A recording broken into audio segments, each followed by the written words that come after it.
Well, hello, this is Mrs. Sharp coming at you with Learning Target 7.2, in which we are going to classify a reaction into one of the 5 basic types based on what happens during the reaction. So those types are synthesis, decomposition, single replacement, double replacement, or combustion. So first we're going to talk about each of those 5 and how we classify reactions into those types. So the question in our note 7.2 is, what are the 5 basic types of reactions? So we're going to go through one at a time and talk about what they are and how you know them when you see them. So first of all, when you classify a reaction, you look at what happens from start to finish. So what kind of reactants you have and what kind of products you have and what's kind of going on in the reaction. We're going to start with synthesis or composition reactions. Some people call them synthesis, some people call them composition, some people actually call them synthesis composition. We're going to abbreviate that S or C. And this is when 2 reactants combine to form one product. And so that product is going to be more complex because you've got 2 things combining to form it. So here's an example. We've got magnesium and oxygen. So we've got 2 reactants, and we're forming magnesium oxide, so just one product. So what we've basically done is taken magnesium and oxygen and squished them together to make an ionic compound. So formula-wise, we'd have an Mg and O2 because oxygen's diatomic. Magnesium oxide would be MgO because magnesium is +2 and oxygen is -2. And then we have coefficients to balance 2, 1, and 2. And so if we look at overall what's happening in this reaction, we just have 2 reactants squishing together to make one product. If you see that pattern, you've got a synthesis or a composition reaction. On to the next basic type, which is called a decomposition reaction, and we're going to label this as D. And in a decomposition reaction, we have basically the opposite of a composition or synthesis reaction, where we have just one reactant now breaking down to form 2 or more simpler products. So as before we had 2 or more reactants making one product, now we have one reactant making 2 products. So decomposition means to decompose or to break down. And so we have calcium carbonate in this case breaking down into calcium oxide and carbon dioxide. So just one reactant. If you ever see one reactant, you'll know it's decomposition. So look at what we got. We have CaCO3, and it's like it's breaking into smaller pieces. We have CaO for calcium oxide and carbon dioxide CO2.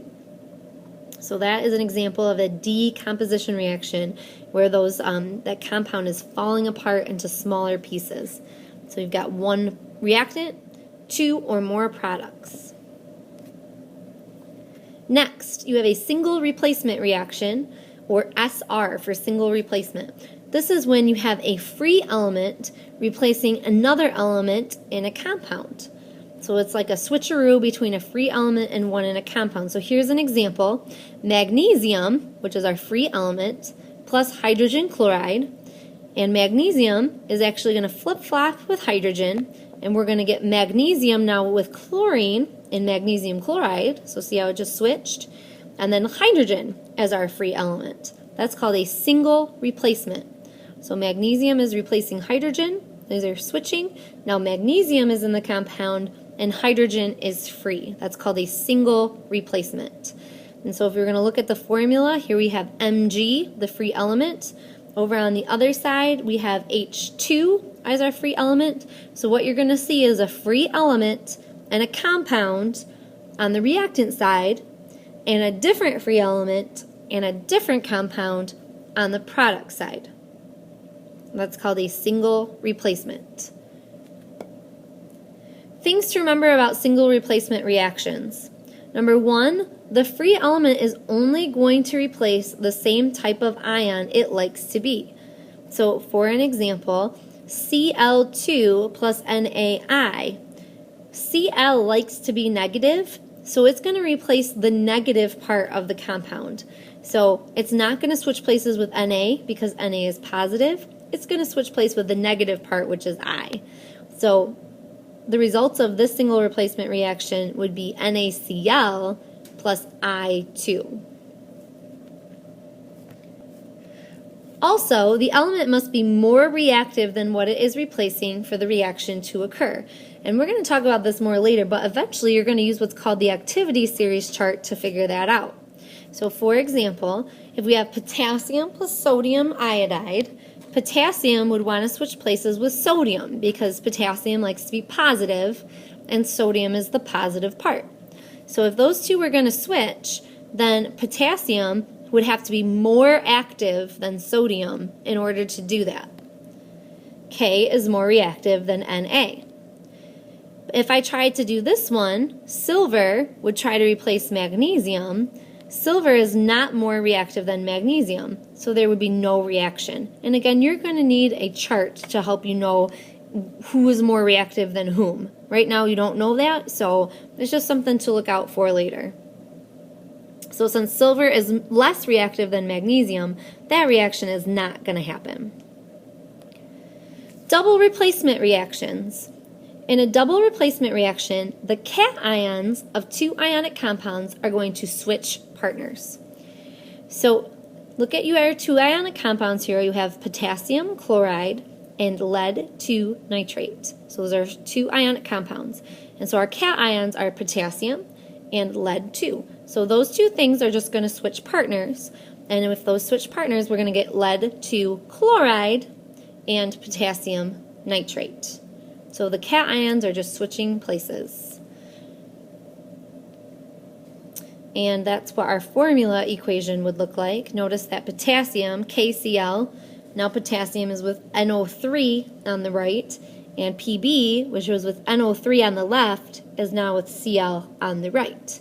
So the cations are just switching partners. Things you need to know about double replacement reactions. Number one, they always occur in aqueous solutions. That means each reactant must be dissolved in water first. You can't get a double replacement unless those ionic compounds are dissolved in water. And they're always going to form either water or a precipitate. And we will talk more about how to do that later. But if you don't see water as a product, you're going to try to find a precipitate. Which one is your precipitate? And we're going to skip those for now and come back to them. And finally, we're going to wrap up with combustion reactions, which we show with a star. A combustion reaction is any element or a compound plus O2 as the reactants. So after that, you would have the arrow to make any products. So your element or a compound plus O2 are your reactants. If you see any element or compound plus the element O2, that is a combustion reaction. These can also be composition synthesis reactions, S's or C's. So here's an example. You have methane plus oxygen. So look how these are your reactants. You have any element or compound, in this case methane, plus oxygen, O2. That makes it a combustion.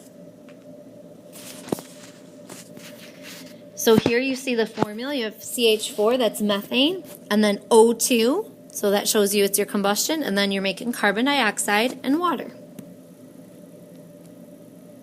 So that's it for now. We're going to practice classifying those compounds into their 5 basic types, and you'll have some work on that tomorrow in class, looking for those 4 or 5 patterns that you see.